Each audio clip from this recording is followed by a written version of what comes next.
All right, everyone. Well, welcome back to the Denver Regional Council of Governments Decarbonization Program Oversight Board meeting for Friday, October 10th. I am just going to say I'm calling the meeting to order. Cam, do we have anyone on for public comment this morning? Okay, thank you, Mr. Chair.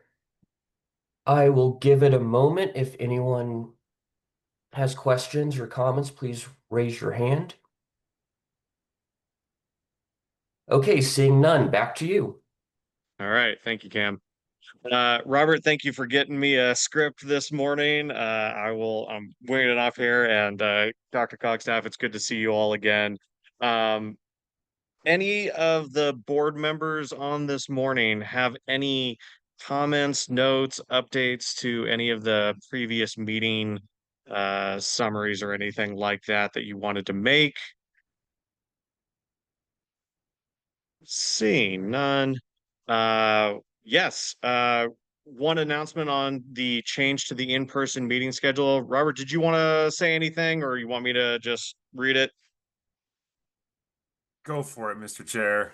Yeah, okay. I have limited time that I can still talk. As this will be my last meeting. So yeah, as discussed in September, the Oversight Committee is going to change the meeting format to just the two in-person semi-annual meetings a year. Uh, Thank you, Dr. Cog staff, for supplying food out of your generous overhead budget. It's much appreciated, unless you had food budgeted specifically. Um, so next in-person meeting is going to be in November. And Vice Chair Hondo, it sounds like you're going to be chairing that meeting. Yes, sir. Privileged to take over from you. Well, I hope you can take up this mantle of endless rambling from me and carry that torch forward. But I hope the rest of the committee, obviously continues to stay involved. Just as a quick note, are there any other electeds here on the board that are anticipating moving or changing off? I don't think we asked that before, did we, Robert? I think the terms go through February. I believe we've talked to Director Bear about becoming a member instead of an alternate. Is that correct, Director Bear? Yeah. Fantastic. Well, Director Bear, you know, you were on this, you've been around. So I mean, I considered you to be a great part of this board. And thanks for continuing to stay on if you choose to do so.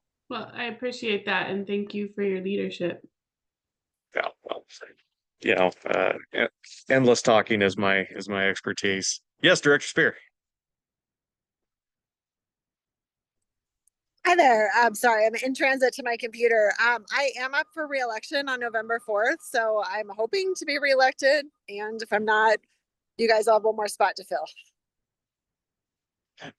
Best wishes, Director Spear. And yeah, best wishes in the coming month ahead. I'm sure you're busy enough as it is. So thanks for even taking the time to be here. Director Kondo. Ditto for me. I am also up, and I hope to be able to be reelected and continue to serve. I had no idea that we all kind of jumped on at the same time. Okay, well, good luck to everyone, I guess, running for re-election. Okay. Any other items, Robert, before we start getting into the branding discussion and Chris takes over? Nope, nothing on my end. Oh, And Clay, it seems like he might have something he wants to say, though. Just go real for it, Clay. thanks.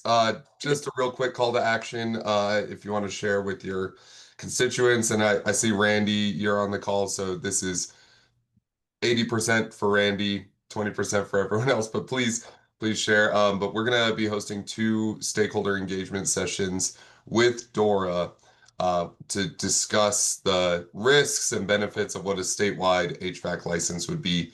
That's gonna be at DRCOG on October 30th. Believe I sent email invitation, or my colleague Lynn Jemison should have sent that invitation. But if you haven't gotten that, it's in person or hybrid on October 30th. And Randy would love the RMMCA guys and any other union folks to attend. We're going to have an industry session and a government session, and Dora will be at both. So they don't normally do in-person engagement like this. So excited to be able to get a seat at the table with them. Thank you. I appreciate that heads up. I don't think I've seen anything about that. So if you have something at your fingertips, I would appreciate if you could send it over, but I would love to share that out with my contractors as well as my labor partners, and we'll make sure that we've got a presence there. Perfect. That's exactly what I wanted to hear. So I'll Awesome. send it over to you right now. All right. Thanks, Clay. Yep, same here, Clay, and I'll forward that on to some of the legislators as well. Director Douglas. Yes, thank you. What time is that going to take place on the 30th?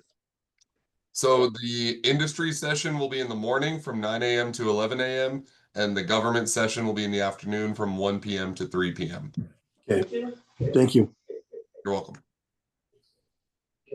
Fantastic. And if folks did not see already, Clay got another workforce RFP released out there on BidNet as of recent as well. So for those of you that can, boost that signal and get some folks to bid on it, fantastic. I'm really looking forward to seeing kind of a new embrace of that workforce sector coming into play, Clay. So kudos to you for getting that out.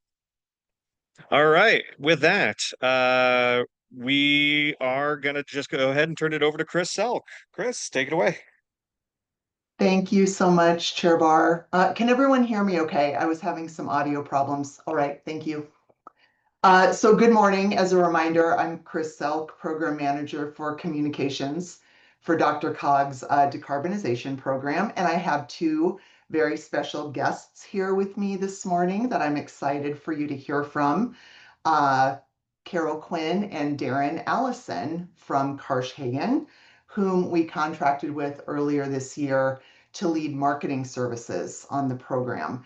And they are going to walk us through the process and the strategy behind the selection of our program name, logo, and color palette, which you're going to hear a little bit more about this morning, in addition to the direction that our creative campaign is going to be taking. And you'll get a sneak peek of that at the end of their presentation as well. So after the presentation, happy to answer any and all questions that you might have. But with that, I'm going to hand it over to Carol and Darren. Perfect. Thanks so much. Great to be here with you all. Thanks for all you're doing in the community.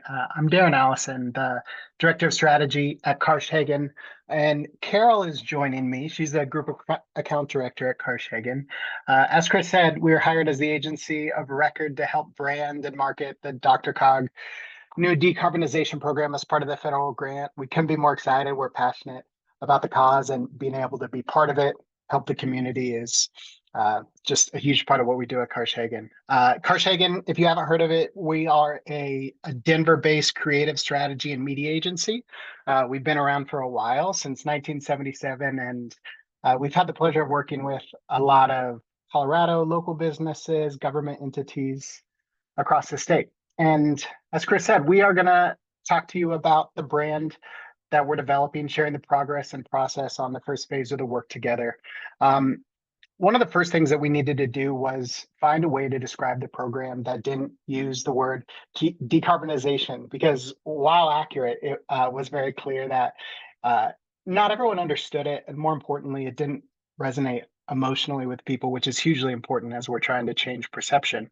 The elements of and importance of a brand, we think of marketing as a megaphone, but branding provides the meaning behind it. Marketing gets you seen, branding keeps people curious. Long after a campaign ends, it sets the stage for everything that we do. And a brand, we don't think of it as a logo. It's not what you sell. It's not what you do. It's not your attributes. It's not your product. It's that deeper of layer of meaning under it. It's your identity. It's what you stand for. It's your why, the inspiration, the purpose. A product like a heat pump, that's something you buy, but a brand is something that you buy into emotionally. And it's hugely important. It builds recognition, trust, connection, differentiation. And the brand that we're developing for DRCOG needs to embody all those things while making electrification feel practical and achievable. So I'm going to start by walking you through the process that we took to develop this brand, and then Carol will take it away with the cool part, showing you where we stand. So the process. Today we're going to share phases on the first 3 phases of work here, starting with research, obviously, understanding what people want, just the mindset that they're in and their baseline understanding for what we're offering. The brand strategy takes all those inputs and looks to define who we are, what we stand for, like I just mentioned, and differentiates ourselves uniquely in the marketplace. And we use that to inspire the brand identity, how the brand comes to life, both visually and tonally. And so starting with the research here, which is everything that we anchor the process in, we started with 12 stakeholder interviews. Some of you here might have been part of those. We also worked with our partners for the built environment and 2 advisory council sessions with community partners, held a focus group with low-income homeowners, surveying 180 homeowners across the Denver region. And here are the core, most important takeaways that we learned. The brand that we're developing needs to feel aspirational yet accessible, needs to highlight efficiency, health, safety, future-proofing. It very much needs to feel Colorado forward, building on an identity that feels trusted and local. It needed to avoid jargon. As I mentioned, decarbonization wasn't really working for people, opting for words that felt just approachable, easy, smart. And lastly, it needed to empower people rather than using our brand as a program to shame them. Let's make them feel excited about the future. And then we paired that with secondary research. We reviewed over 100 national and international studies, 50 electrification campaigns, everything that was out there. We tried to learn who's doing it well, what can we take from them, the ones that weren't as successful, how do we learn from the mistakes that they made along the way, and took that and in part developed personas for each of the audience segments, identified mindsets, motivations, and barriers. And the key takeaways from some of this secondary research is the mindset across those priority audiences. This was regardless of income, race, location. We called them all the pragmatic homeowner. These are the households, they balance cost and comfort. They're not like a luxury at any price type of person, but they're also not bargain only switchers. They'll act when they see a clear, trusted path to better comfort and healthier air, backed by rebates and vetted installers. It was the audience that we needed to reach, and it was most likely the audience to adopt a heat pump. And so pragmatic homeowners, you're going to see this a little bit throughout the presentation. So as we learn more about them, what we heard consistently is people care most about comfort, health, and cost. They want simple upgrades that make their home feel healthier and more comfortable with reliable systems that they can trust. Consistent heating and cooling throughout my home, they identified as the top motivator for heat pump adoption, but lower bills was second. Air quality, environmental sustainability, they were there, they were desirable, but they weren't prioritized as much as personal comfort. And taking that, we next needed to help craft the brand rooted in all that research to create something that resonates with those people. And the ultimate purpose of this brand positioning was defining our North Star, the thing that will inspire and guide internal and external stakeholders equally, kind of that maypole that we can all circle around influencing action. And our brand positioning needs to fall at the overlap of this Venn diagram here, the thing that makes us unique, combined with the thing that our audience cares about. And as some of this primary research indicated, first and foremost, above everything, comfort was that characteristic. And for contractors and workforce, the same message of comfort and safety resonated with them as well. It empowers them to deliver upgrades that people can believe in. So the survey data and advisory council feedback helped reinforce that leading with comfort and health. Like that was the most motivating path forward for us to take. For example, the low-income homeowners told us that they're most interested in upgrades that improve their family's health. Comfort, safety, and cooling for hot summers were consistently cited as the top benefits. That's especially important to us because like one thing that it also uncovered is like the name heat pumps kind of like works against us a little bit. They associate it with heat specifically. But a lot of these people are very much motivated about the comfort that it can provide in the summer months. So finally, we wanted to pressure test that against our most vulnerable populations, making sure that inclusivity was at the root of everything that we did. We know that images of real, relatable homes and families, not luxury cabins, abstract concepts, that helps people see themselves in this brand. And as we dive back into motivators, while cost was the number one, comfort and the ability to add an air conditioner to their home was a close second and third.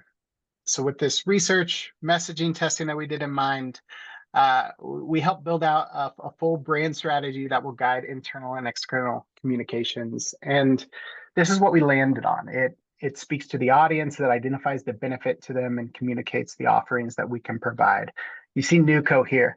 That's not the name that we went with, but we couldn't spoil the big reveal. So the mission here, NewCo provides people and businesses with a trusted path to healthier, safer comfort through expert advising and incentives for the right sized heat pump solutions.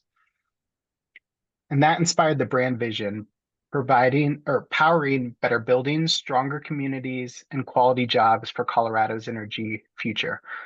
So this brand, as I mentioned up top, it's not just about marketing. It's a strategic tool to accelerate adoption, reduce emissions, improve quality of life. It's built on evidence. It's shaped by the community voices and designed to position DRCOG as Colorado's trusted leader for home comfort and clean energy. So we took all of that and used that to ground our creative team, inspire their thinking, and I'll pass it to Carol to talk through the name and the visuals. Yes, thank you, Darren. So as Darren said, we took all of that work and all of that research and started to develop the name and logo. So internally, we started with over 75 names. We explored a lot of different directions. And as a team, we narrowed that down to about 17 that we presented in the first round to Robert, Chris, and team. They identified their top 3, and then we had another round where we presented about 12 more, and there were 3 that rose to the top that we tested with live and in-person focus groups. And I am excited to announce Power Ahead Colorado was the winning name. Going back to that testing, we really wanted to make sure that the perception was understood, the name evoked the right feeling, how did it make people feel, what did it make them think of? So with Power Ahead Colorado, power obviously is nodding at electrification. Ahead feels very future-facing, it evokes movement, it evokes progress, and Colorado obviously localizes us, which we knew was important as well. We also went through many options for a tagline for the program, and we landed on cleaner heat, cooler air, which works really hard for us.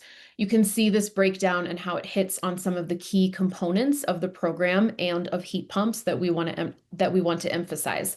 Air quality, health and safety, which we know is obviously important, calm, modern, simple, universal. As I said, we tested extensively with our audiences, and of 180 homeowners in our region who we identified as the pragmatic homeowner, 76% preferred the name Power Ahead Colorado, and 77% found the name to be meaningful, which are really great results. Some of the comments that we received from our focus groups makes you feel like it's something you want to be a part of. It gets the point of energy conservation across. It feels forward-facing. The tagline is meaningful, and it speaks to more value from your energy. So once the name was finalized, we moved into the visual representation of the brand, or the logo and the colors. Again, we started with a lot of options because we explored a lot of different directions. We started with over 25 internally. We presented 16 in the first round, which usually in a first round of logos, we present maybe 5. So 16 is a lot. But again, we explored a lot of different directions. Chris, Robert, and team narrowed it down to 3, and we refined it from there. And this is the Power Ahead Colorado logo.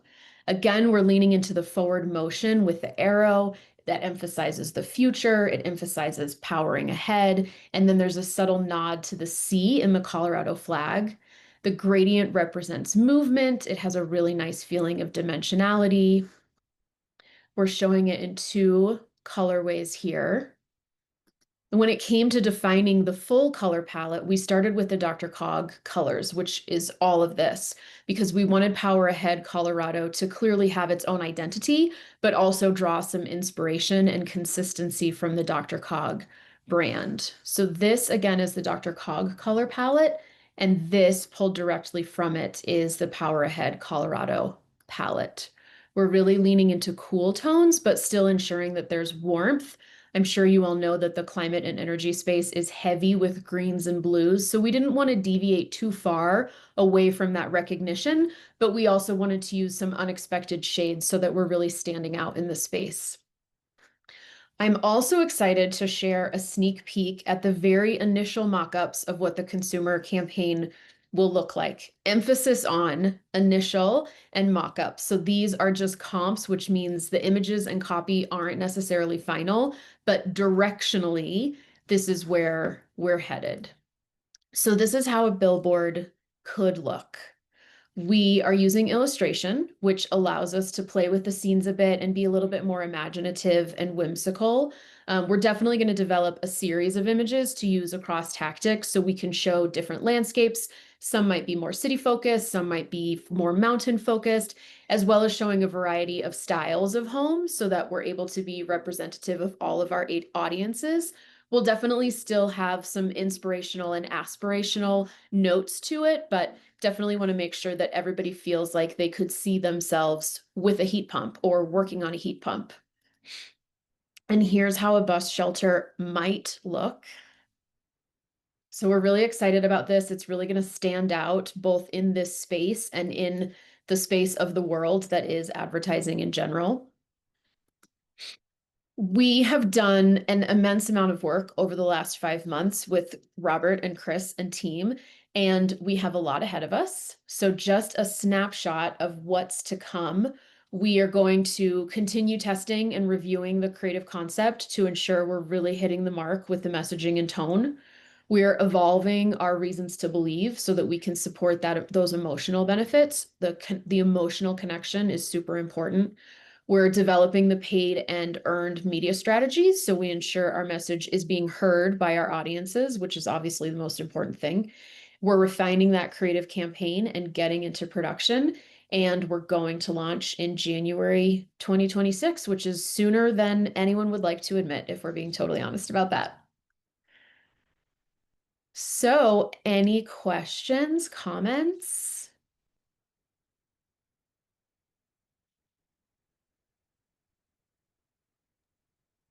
Take questions from the rest of the board first before I start just jumping in there.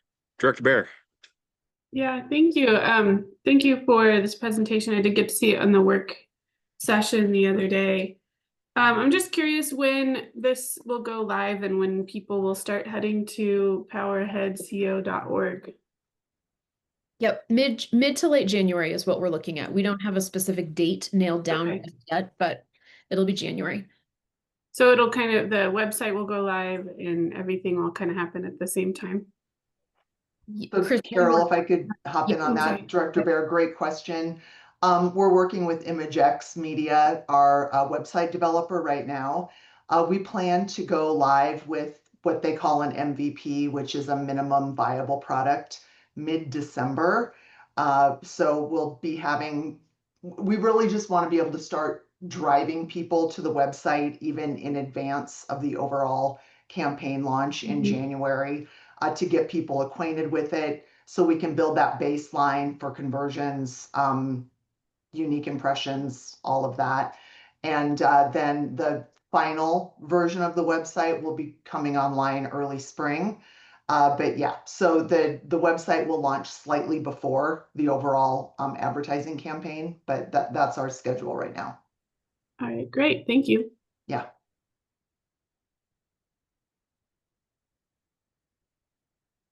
Got a quick question for you all on kind of the focus groups and who you put this through, because I mean, First off, I love it. I appreciate the analysis and how you kind of broke down how you arrived at where you arrived. And I wanted, a big part of this program is a specific focus on environmental justice communities and disadvantaged communities throughout the region. And I was wondering, can you tell me a little bit more how you maybe involve those voices from EJ communities in the development of the branding, because it's gonna be the first thing they see. Mhm. Chris, do you want me to, or do you want to? So I can start a little bit with that, Chair Barr, because I just requested all of this information from Carol and Darren earlier this week. So a high level, we have kind of a breakdown of gender, age, education, household income, ethnicity, and then geographic representation. So it's kind of a lot of different demographics that we're pulling from on this, but a very quick and high level overview. 62% female, 38% male in respondents. The highest age category was 45 to 54 and 35 to 44 were the top two age categories, with other ages represented as well from 18 up to 74. 42% college grads, 33% post-grad, 19% some college or trade school, and 6% high school graduates or less. The highest two income brackets that we spoke to, $50,000 to $79,999 a year were the household incomes. And then secondly, $100,000 to $149,000 a year, starting at 25K, going up to over 150K. As far as ethnic breakdown, 78% white Caucasian, 6% Hispanic Latino, 6% Black African American, 6% Asian, and 4% Native American, multiracial, or other. And then the geographic representation centered on the Denver Metro and Front Range counties. And then we did some additional outreach via CBOs across Longmont, Montbello, and then statewide as well. And I can send all of this to you as well in an email so that you have it in your files. Well, no need to send it to myself personally, but I think it would be good for like the whole group to have an understanding of like who was kind of consulted in those branding decisions and how they were arrived at. Like like I said, this has got to be something that reaches, a broad swath of folks, but disadvantaged communities, environmental justice communities are a focus of this program very centrally. So Mhm. I might quickly before also just going on highlight go. just the Citizens Advisory Committee that was formed, which really did represent specifically the low income communities, and it was a really, really valuable group that was led by the Institute for the Built Environment, and really steered us away from terms like electrification or modern. So we really got great input from them that helps with that branding decision as well. Robert, and honestly, Chris, thank you for all the data. Robert, that really gives me a lot of comfort that you kind of leaned into these focus groups as well, to kind of make sure that the verbiage around it was very humanized and met everyone where they're at. So I appreciate that. Director Condit.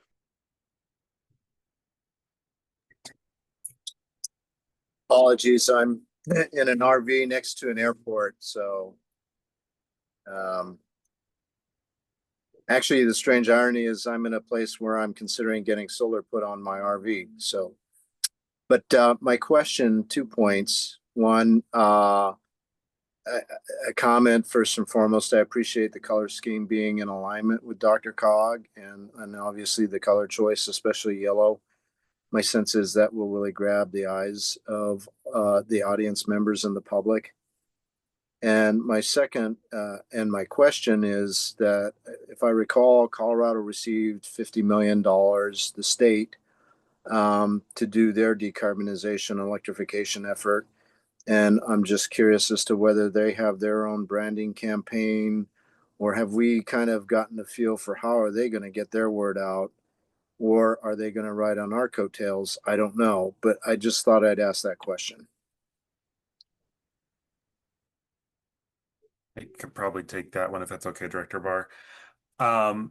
So I think we are certainly open to any and all writing our coattails. Or I'll start by saying that we just a week and a half ago went to the Rocky Mountain Utility Exchange, where a lot of kind of similar utilities throughout the state are running rebate programs, and we are definitely taking like a no wrong door approach here. Anybody that comes to our website will get them to the right place they need to get, whether they're looking for work in this industry or a rebate, and they might be outside our territory. In terms of the state's program, their Homes and Here program through the Department of Energy is a little bit more kind of prescriptive in the way it's being done. I don't think they really have a very large marketing budget. I don't think they're planning on kind of branding it. You can just go to the state website and find that information, but they're really restricted in the way that they can distribute those rebates, and the amounts, who's eligible, and all that. It's all coming from DOE directly. But we will certainly we're coordinating with them very closely, hoping that like their contractors that are eligible to take part in those programs, that will kind of represent that on our contractor list. So you'll be able to tell if a contractor on our website is eligible for Excel, other utilities, Homes in Here, and our program through this badging system that Clay's program has. So we are certainly hoping to help them get their program advertised as much as possible. That was a good question, Dr. Kondo. In fact, I might even extend on that to ask the other board members on here. Have you all seen or experienced other marketing or branding campaigns that you feel like this aligns with, or that you see that there's like too much overlap? You know, Randy, Andrew, Dr. Walker Ravenall, like, have you experienced other campaigns that are like, now I'm going to get confused between our campaign and this campaign? Like, I'd be very curious to hear what your all's experience is, if you've seen stuff like this out there before. I was gonna mention, and I put my hand down because Chris explained that the demographic. I have not seen it. Just out of curiosity, who were those CBOs that the community that gave that input that was from that demographic, Chris? Or is that not public? Harold, do you have those exact names? I don't have those in front of me. I don't have them in front of me, but we can share that after this call. No problem. No problem. But to your original question, no, I haven't, because I was hoping that I would see if I guess if I can know who some of those CBOs are, I would be curious to know what was the approach, and I guess I can ask you guys how was this marketed to those CBOs? Did you just reach out to them directly? I know you had some face-to-face conversations with some of the community members, and how were they able to give you that information about the community and those specific community members? I just pulled up the list quickly. So IBE, who's Institute for Built Environment, who's our research partner, they spoke to representatives from the Mile High Youth Corps, Community Climate Education, Energy Outreach Colorado Healthy Homes Program, Cindy Chang Consulting, who is formerly with Groundwork Denver, Habitat for Humanity of Metro Denver, Energy Resource Center, and Black Parents United Foundation. And I believe they reached out directly to those organizations to get connected to the right people to then form this group. And so thus far, they've conducted 2 or 3 in-person meetings where they've discussed everything that we've talked about. So we are talking about the same one, because I was like, I remember someone reaching out to us with BPUF, and we had a representative that started going to a lot of those meetings. Okay, good. So I haven't seen any overlap in that. I think that approach was better. I kind of like how this was set up, just because it wasn't confusing. Because when I got a report back from one of our directors, she said she had been enjoying the face-to-face conversation. So I think this is great. And I what I do like is that it was more of an intimate conversation. And I think what I did get from her when she joined that meeting is that she was able to make more connections with other CBOs. So I appreciated that. So I just wanted to make sure I was getting confused on which group was this, but it is the same group. So I originally, I think the question was, what have we seen? I have not seen that. I think this is new. I think this is a better approach, more intimate and direct contact. Just as a representative of BPUF and what we've seen so far. Thank you, Dr. Walker Raven. Like that actually gives me a lot of comfort knowing that by hook or by crook, this somehow made it into your atmosphere through your network of professionals and relations. So I am glad to hear that, and thank you, Carol, for giving us that list. That's appreciated. Mayor Douglas. Thank you. I appreciate the effort everybody took to go this direction, because when you have decarbonization from Colorado, because I travel a lot with United Power and all that, and hear about Colorado, all the regulations and everything, we are a big target. So by taking decarbonization out of it, it really puts us still on the map moving forward. And overall, it brings in other areas within the power source that it's not a one-sided conversation.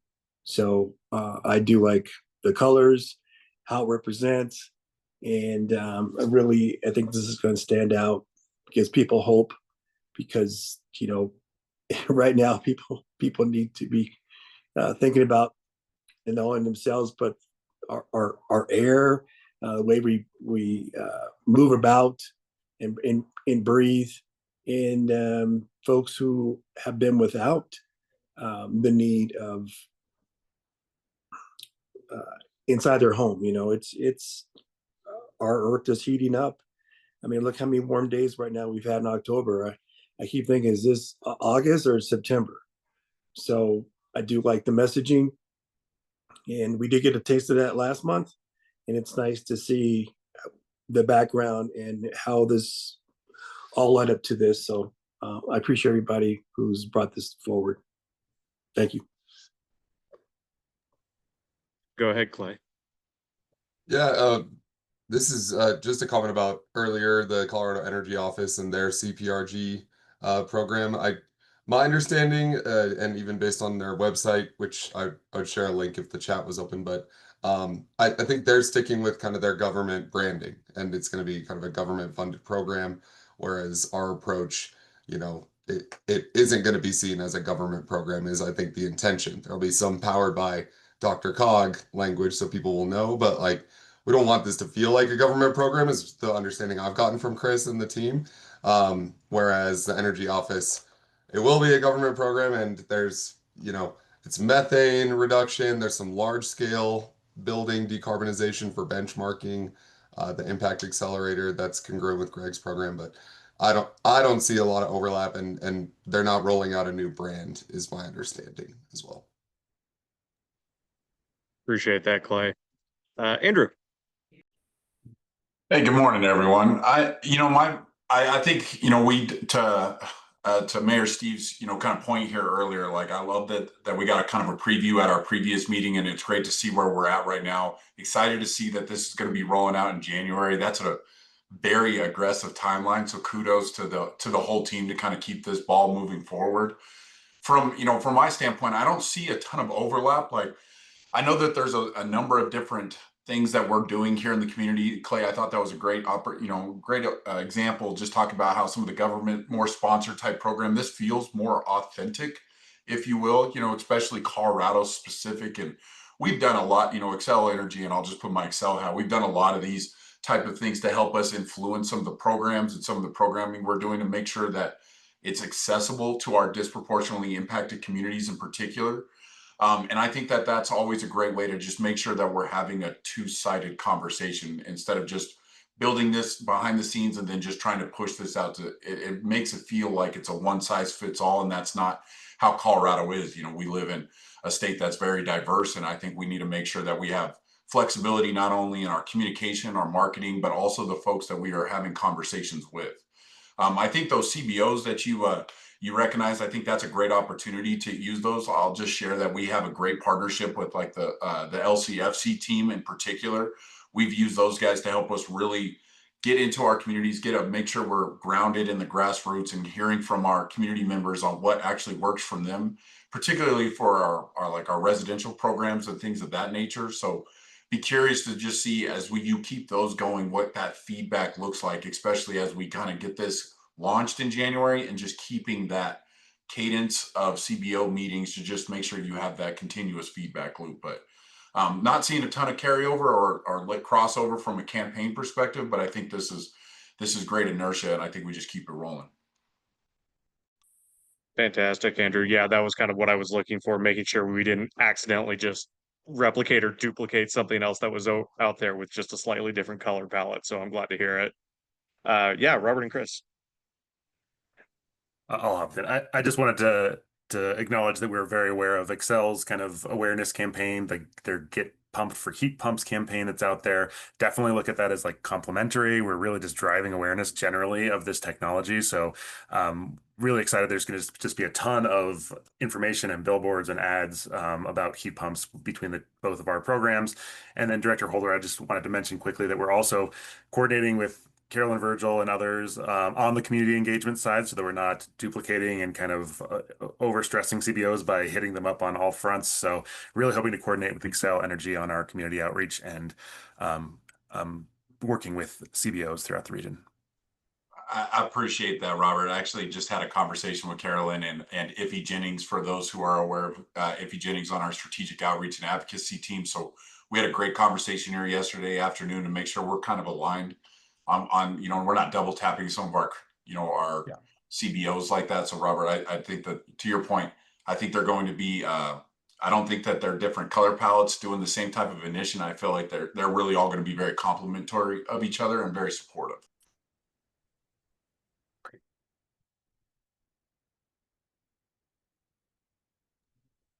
Chris.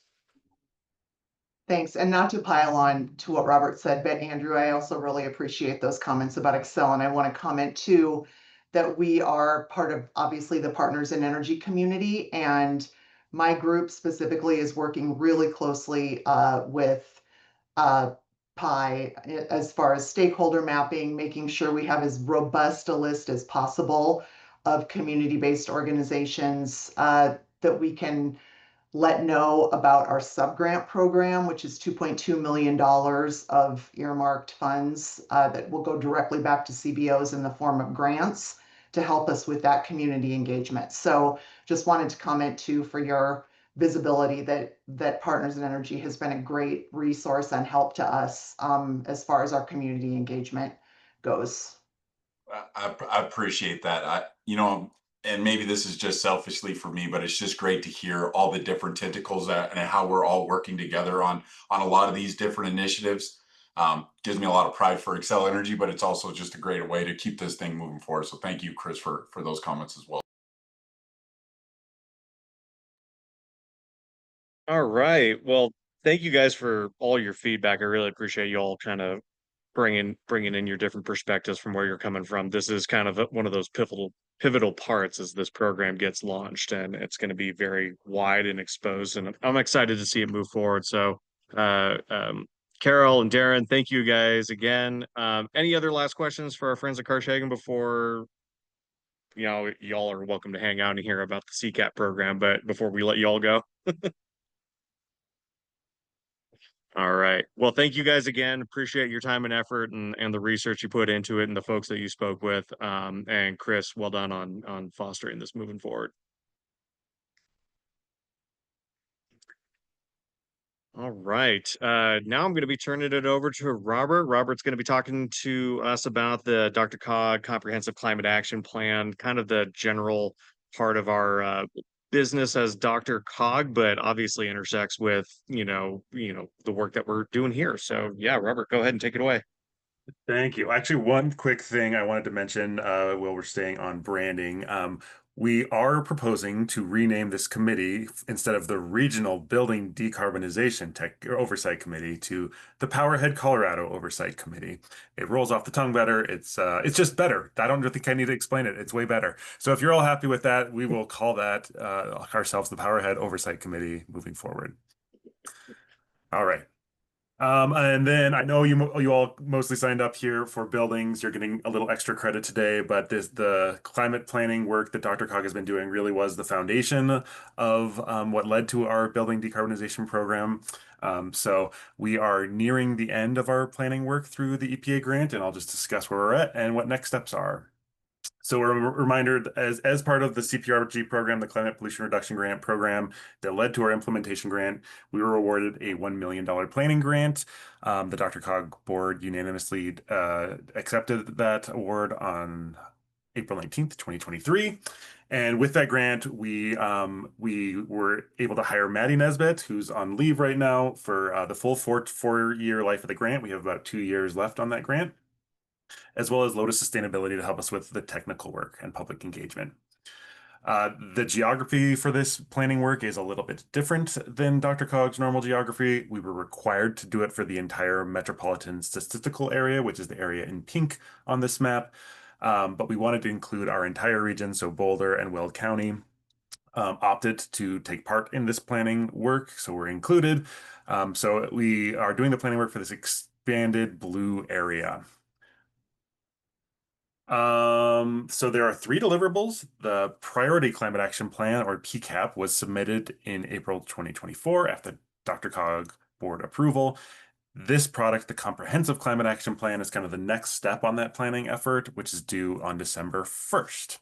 And then the only other deliverable is just a status report due in about 2 years from now. So we have a lot of flexibility in what we can do over the next 2 years in terms of kind of implementing the measures we identify here. So the Comprehensive Climate Action Plan has a few more requirements than the Priority Climate Action Plan. We are required to evaluate all the sectors that produce greenhouse gas emissions.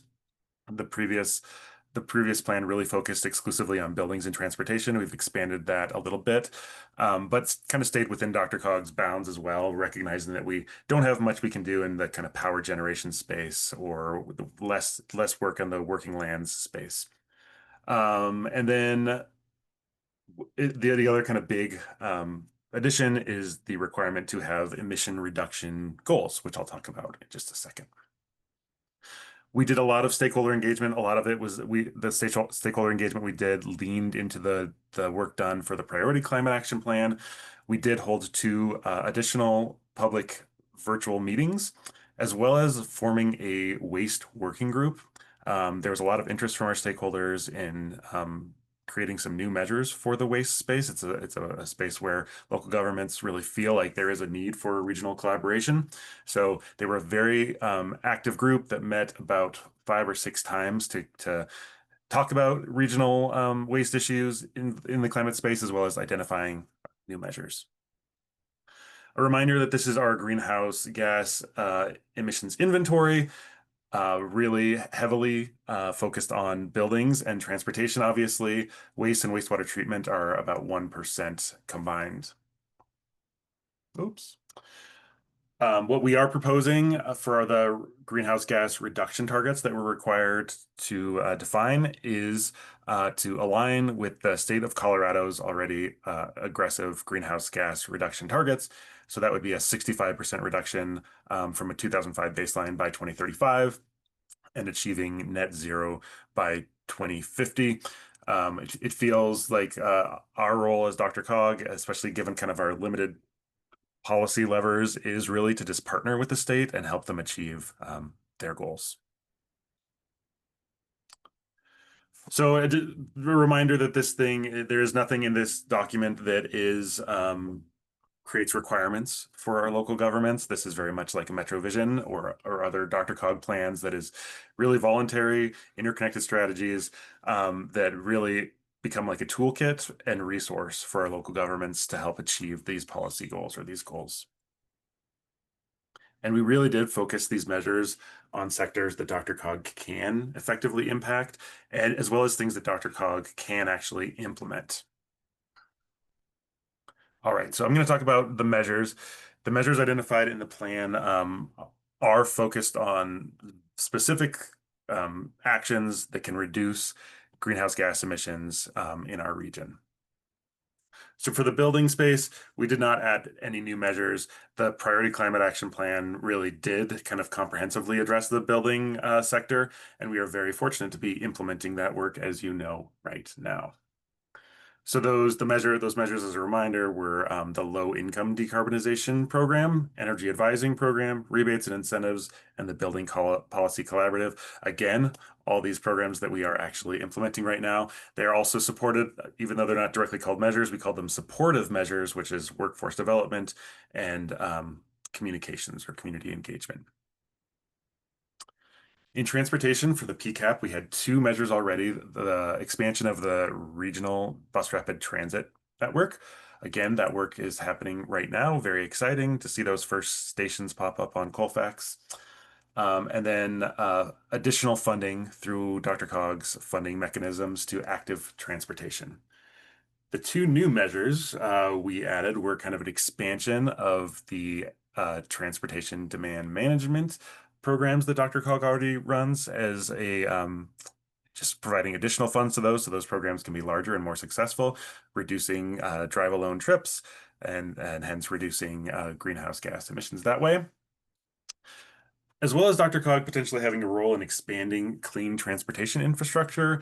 Really, there could be a role where DRCOG collaborates to identify the best policies, zoning and siting kind of procedures, and or even bulk purchasing for EV charging equipment, as well as kind of coordination on where chargers are throughout the region and fill in any missing gaps.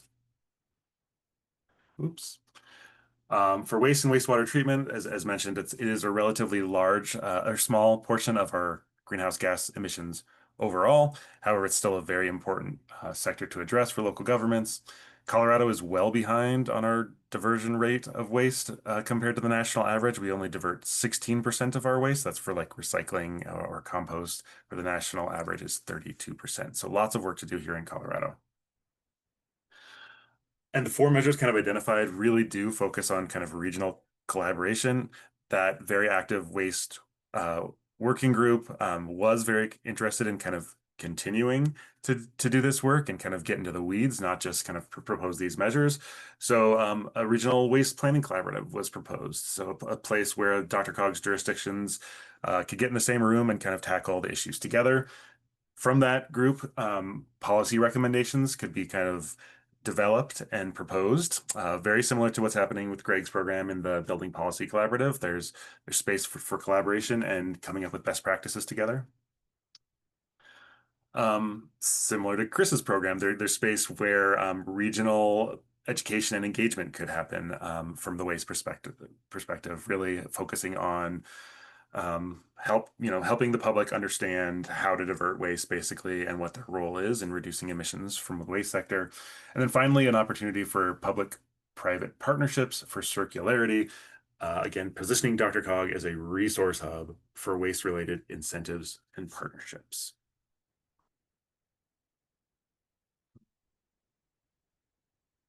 Also in the plan, aside from those, the measures is kind of an overview of the remaining sectors.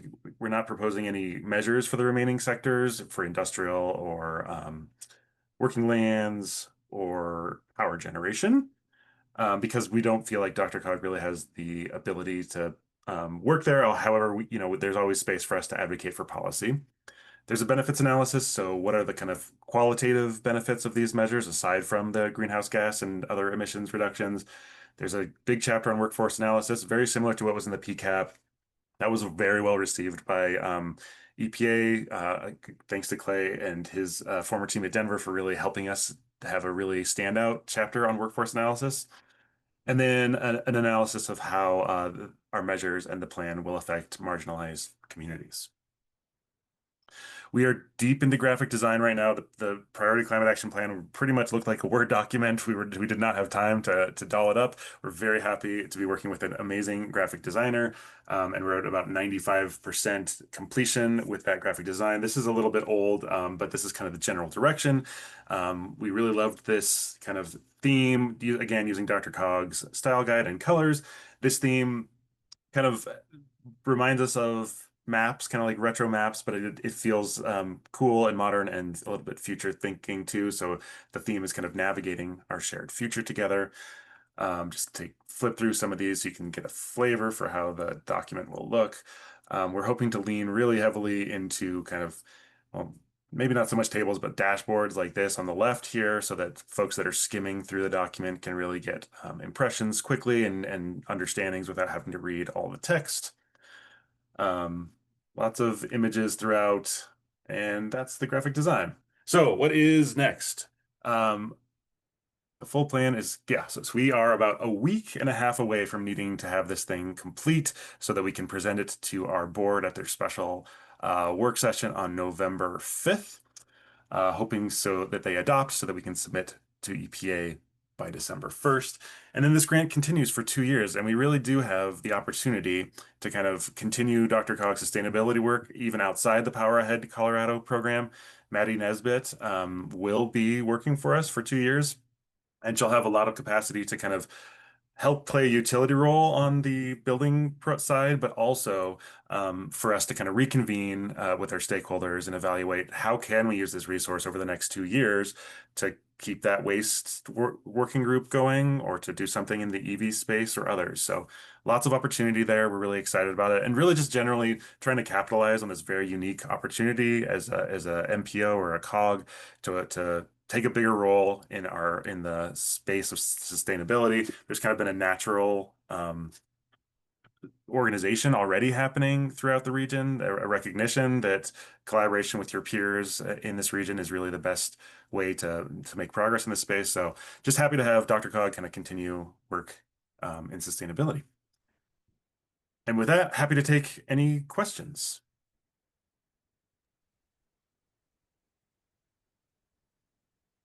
Questions from the board. Director Baer. Thank you. Thanks for this presentation. Again, I was happy to see waste included. I recognize it's a small percentage of our regional greenhouse gas emissions, but for Erie, our landfill represents a third of our municipal greenhouse gas emissions. And so for us to be able to, bring those down, reduce those, I think having support from DRCOG is going to be, instrumental and exciting what we might be able to do there. So in Erie, it's not our landfill. It is owned and operated by Waste Connections. And so I'm just curious what that will look like. And maybe we don't know yet. Maybe that's the answer to the question, but would it be DRCOG working directly with Waste Connections, or would they work directly with the municipality, with Erie in this case? And are there like deliverables and measurables? Are they going after grants? I'm just curious, what are we thinking in that in that sector? Yeah. I think all of the above. I think that the point of having the working group would really be to work together to identify what those strategies would be specifically, as well as identify opportunities for funding, whether it's pooled funding or better or policies that could be adopted by local governments to reduce those emissions. But definitely, obviously, that would require, as we're doing with the building program, coordinating closely with the private waste providers as well. Yeah. Okay, great. Well, so more to come. I'm excited to see what comes of that. And then the other thing is that I noticed oil and gas development is not listed, except that there's an overview of remaining sectors, and there's a slide that references the fugitive emissions. I was wondering if that comes from oil and gas, but just curious if there was any study of that, or looking at oil and gas development, how that's affecting our climate action in, especially in Southwest Wild, and Boulder County is impacted also, and the entire Front Range, as we're all in the non-attainment ozone layer. So yeah, curious if there was any, yeah. Fugitive emissions are mostly from oil and gas. That you are correct. The state is doing a lot. In fact, I think their CPRG grant was a big portion of that is about methane leakage, and so there is a lot happening there, not through DRCOG, but the state is actively working in that space. Well, that's good to hear, because I do feel like it's something we should be paying attention to. So yeah, thank you so much. But we were actually talking. Great. We saw a presentation at RMUE about oil and gas, like electrifying their own buildings, which is kind of a goofy thing that you wouldn't think they'd want to do, but that is on their radar, is to try to electrify the building, even though they're actually, producing natural gas. Yeah. Yeah, well, baby steps. Yep. Certainly baby steps. Director Spear. Thanks so much for the presentation. I think it's great that we are doing this more comprehensive climate work, especially with the federal government reneging on its responsibility for GHG reduction. I'm thinking back to when we started talking about housing a few years ago at DRCOG, and some of the concerns that some on the board had around scope creep. Basically, like, we're transportation planning. Why are we talking about housing? What can we say to people, including directors, who might see expanding into things like waste management as being more scope creep? Like, how do we talk about that?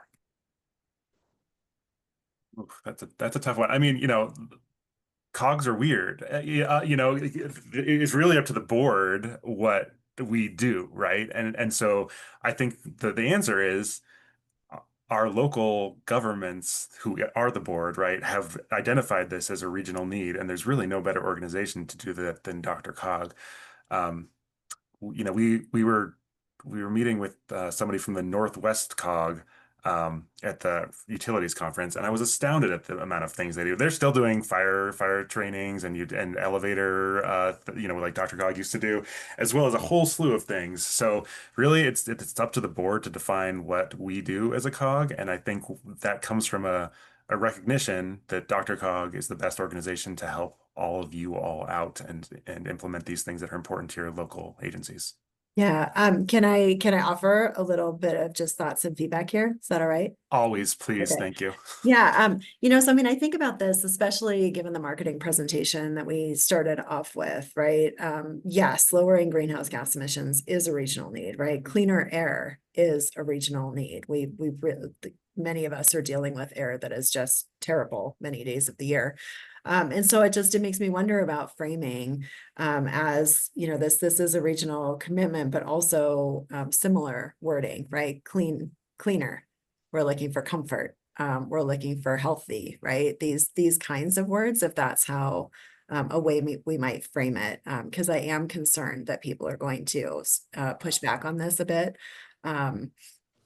We are a diverse board, but it seems like some of these phrases from the marketing campaign for what do we call it, Powerhead Yes. Oversight Committee. Yes. That those may be words that will appeal more broadly to the board too. So just wanted to offer that. Appreciate that. Thank you. Mayor Douglas. Thank you. Yeah, we have the same issues going on in the Commerce City Northern Range. We have a landfill that is run by Republic, and there's times where they're burning methane over there, and it comes up because of the NOx and all that, which is crazy when you have the air monitor. It does show up on a map. And then we just lost $550 million, Colorado did, because of the pullback from the federal government. So I know in the United Power territory, they're pushing, working with oil and gas companies that do fracking to go with electric engines and making sure they have the power for that. I know, because the governor, he was pushing also to get 1 million EVs on the road. They have stepped up Colorado's when it comes to the incentives. I mean, we're looking at reduction here, but then there's still oil and gas production going to happen, and I don't see that stopping, and especially with the administration we have right now. So it's going to be challenging for Colorado to look at decarbonization in a way where it doesn't affect our air, our water, the way of Colorado, how we are very active in Colorado because of our climate, all that. People want to be outside. They're not, people even in cold weather, they go outside and they want to be active. So and I see with the messaging that really going to help. And so, yeah, we all need to work together but knowing what roadblocks we have ahead of us, and that's the challenging part. And it's it. You think you're associated with the program we have right now going forward, and this is just a small part. And I'm hoping here that our administration changes next year. We can try to get things back on a different track and all that. But I do appreciate the work that we're doing here because it is meaningful, and more people will step in because they are looking for opportunities. I know, like United Power, they have right now incentives for rebates for heat pumps. But then again, heat pumps is also a way, just kind of like buying an electric car. People are going to use it. You're going to, pay for the extra kilowatts. So anyway, so it's out there. You get a heat pump, you're going to pay anywhere between $500 to $2,000 more a year in electricity usage. So we got a lot of education going to do for people as well, because that's going to be against us. Thank you, Mayor Douglas. Robert, I just wanted to say too, I think a lot of why we're here today at this, Power Ahead meeting comes a lot from your leadership and wanting to bring environmental services to the forefront of a service that DRCOG can provide. And that's supported by this whole team here. And I think Director Spear, you made a very good point. Like, yeah, some of these environmental services are something that we as DRCOG have not traditionally offered.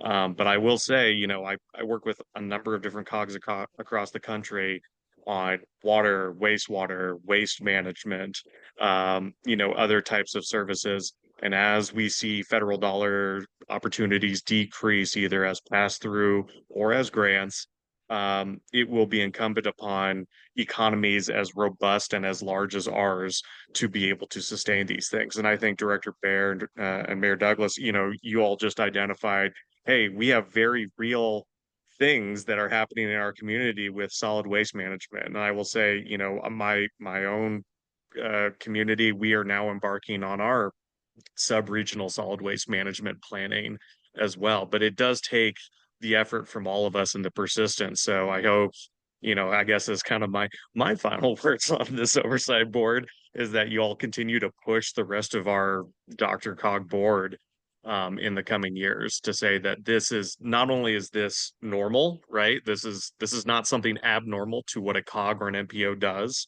but it is necessary. It is impactful, and that there is power in the share of the service, and what DRCOG staff can do to bring it together. So I just want to say, Robert, thank you for kind of starting DRCOG on that journey. I hope you see it grow and diversify through the climate planning. I think that's a great centralized way to focus it, and I hope you can build off of that in the years to come, man. Thank you so much for the kind words, Director Barr. It's been an honor. Go ahead, Director Spear. Yeah, I was just going to say at the meeting where you're presenting all of this to the board, if there are talking points you would like for us to raise, if there are any ways that we can kind of help with addressing any of the criticisms or things that may come up, please let us know that, because I at least would be really happy. I see some other nods. So I think, we would be happy to jump in and help there as we can to advance this and talk about the relevance and importance and just normalize it a little bit for people who may be a little skittish. Thank you. All right. With that, Doug and his normally chatty self is out today, but Robert, did you have any other DRCOG general board kind of announcements or any other information we need to keep in mind coming up? I just wanted to give a really heartfelt thanks to you, Director Barr, for leading us through this first year of this program. You will be dearly missed. Just your advocacy beyond just the role in this committee will be missed, and you've just done a great job. We'll miss you so much. Thanks, man. Well, I hope to see you all around. I don't plan on leaving everything in its entirety. So hopefully see you around the bend. So Anyway, good luck to you guys, and new chair Kondo. Have fun in the coming year. And with that, we'll go ahead and say we're out at a little past 11. Thank you so much. Thank you. Bye, Bye. everyone. Bye. See you, everybody.